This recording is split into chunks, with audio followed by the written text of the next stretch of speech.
सचिन के bail order हैं जो कि सचिन की जमानत हुई थी। सर्टिफाइड कॉपी है, आप देख सकते हैं कि एक पाकिस्तानी लड़की को मैंने भारत में एंट्री करवा दी और मुझे इसलिए मुझे इसमें पकड़ा गया। कहीं भी इसको अपनी पत्नी करार नहीं देता ये सचिन भी और उसका फादर भी। उसको 10 साल की कैद और 3 से 10 साल तक कैद और 50,000 रुपए जुर्माना अगर नाबालिग बच्चों का कोई धर्मांतरण करता है। जी हाँ दोस्तों, वेलकम बैक। उम्मीद करता हूँ कि पूरी यूट्यूब फैमिली भाई बहन सभी अच्छे होंगे, खुश होंगे। एक नई वीडियो में आप सभी का वेलकम करते हैं। बात करेंगे सीमा भगोड़ी गुलाम हैदर को लेकर। दोस्तों आप सब जानते हैं जब से हमारे मोमीन मलिक साहब इस केस में आए हैं बहुत ही बड़े बड़े खुलासे करते जा रहे हैं। मोमीन मलिक साहब ने कि सचिन ने भी अपनी जमानत अर्जी में ये बताया कि जो है सीमा हैदर मेरी पत्नी नहीं है। दोस्तों ये बहुत बड़ी ब्रेकिंग न्यूज अभी आई है, आपको यहीं पर दिखाएंगे। मोमीन मलिक साहब का ये इंटरव्यू आखिर तक देखे, ज्यादा से ज्यादा शेयर करें, सुनिए। हो गया है इनके खुद के दस्तावेजों से कि सीमा हैदर सचिन की कोई वाइफ नहीं है और वो आज तक गुलाम हैदर की वाइफ है। अब सवाल आता है कि सचिन ने अपनी जमानत में क्या कहा। सचिन ने ये कहा अपनी जमानत में कि भाई मैं जो है इस सचिन के ऊपर जो एलिगेशन लगा वो ये लगा कि सचिन ने एक पाकिस्तानी लड़की सीमा गुलाम हैदर को बिना अनुमति के भारत की और ये सचिन के बेल ऑर्डर हैं जो कि सचिन की जमानत हुई थी। सर्टिफाइड कॉपी है, आप देख सकते हैं। कहीं भी सचिन ने ये नहीं कहा कि ये मेरी पत्नी है और मैंने नेपाल में इससे शादी कर ली थी और जिसकी वजह से मैंने इसको भारत में एंट्री करवाई। ये बिल्कुल भी नहीं, ना एफिडेविट में कही गई ये बात और ना ये बेल एप्लीकेशन में कही गई और ना ये बेल के अंदर जो जज साहब ने ऑर्डर किया इसके अंदर लिखा गया। कहता है कि एक पाकिस्तानी लड़की को मैंने भारत में एंट्री करवा दी और मुझे इसलिए मुझे इसमें पकड़ा गया। कहीं भी इसको अपनी पत्नी करार नहीं देता ये सचिन भी और उसका फादर भी अपने बेटे की पत्नी कराने देता है। तो सचिन द्वारा भी जो कोर्ट में डॉक्यूमेंट दिए गए उससे क्लियर हो गया है कि सीमा हैदर जो है वो आज तक अभी तक कानून की नजरों में गुलाम हैदर की वाइफ है और सचिन मीना जो है इसका इलीगल फ्रेंड है जो कि इलीगल रिलेशन में कानून की नजरों में इसके साथ रह रहा है। अब मैं एक साथ साथ और खुलासा करता चलूं आपको कि भाई कहते हैं कि हमने धर्मांतरण कर लिया,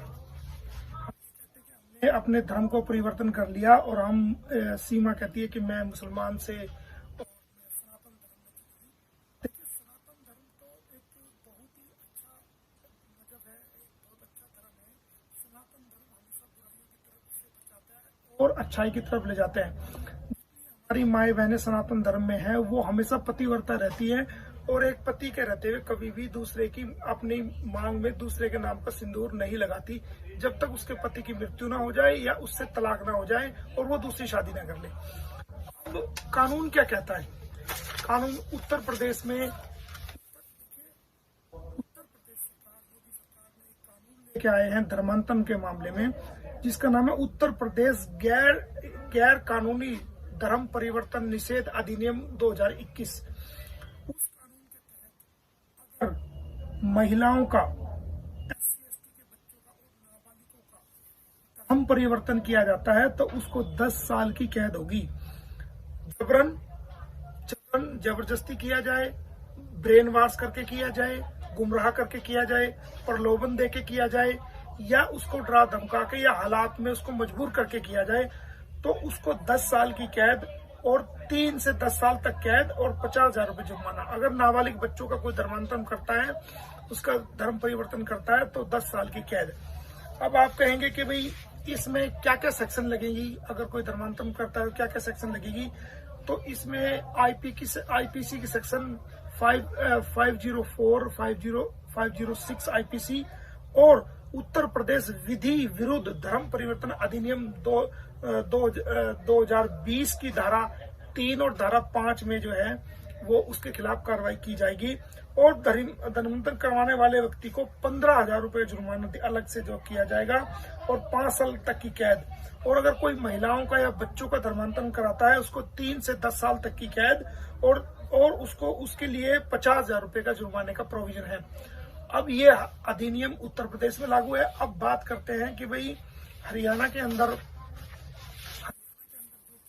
जो सीमा को जो पकड़ा गया था वो बल्लभगढ़ से पकड़ा गया था, और जब इसको पकड़ा गया था तो बच्चे सीमा से रिकवरी हुए थे।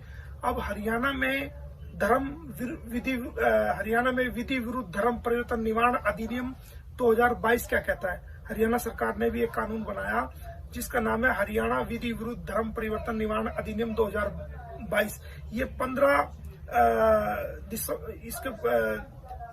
15 दिसंबर को ये लागू हुआ। और इसमें क्या होता है कि अगर आप नाबालिग बच्चे जब तक उसके पेरेंट दोनों पेरेंट यानी कि माँ भी और बाप भी कंसेंट नहीं दे सकते तो उनका धर्म परिवर्तन किसी भी सूरत में नहीं किया जा सकता। और उसके नियम क्या है? अब सीमा कहती है जी मैंने तो धर्म परिवर्तन कर दिया। उसके नियम क्या है धर्म परिवर्तन करने के?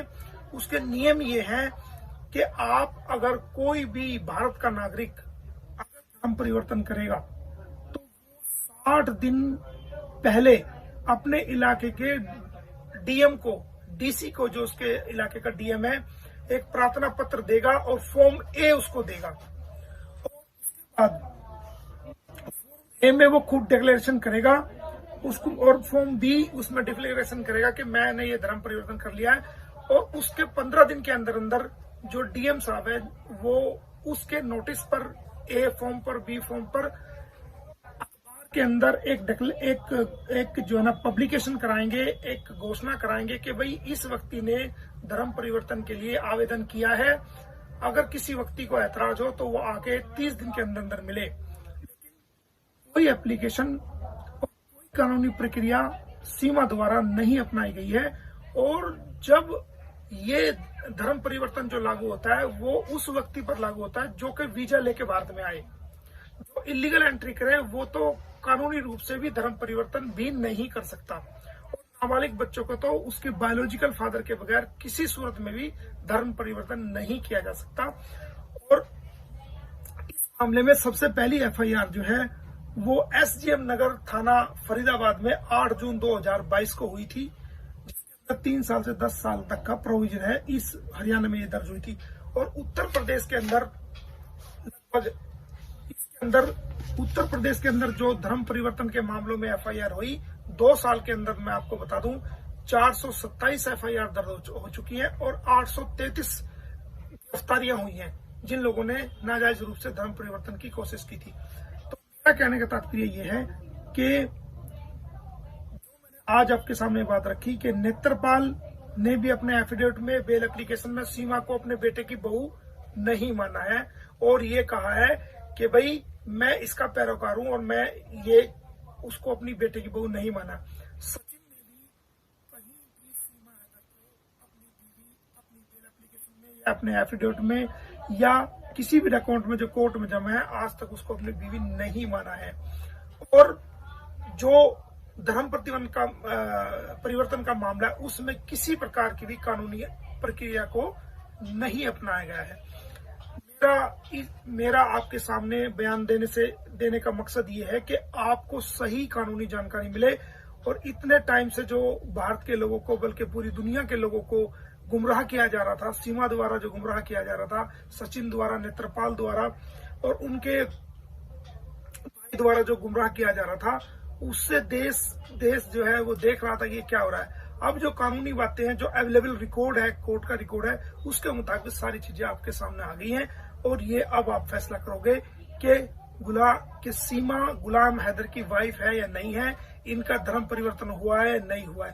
कानून की नजर में इनका कोई धर्म परिवर्तन नहीं हुआ और ये आज तक भी पाकिस्तान की मुस्लिम समाज की रहने वाली एक महिला है। और ये सब सारा आडंबर किया जा रहा है, भारत के लोगों को गुमराह करने के लिए ये सारा आडंबर किया जा रहा है।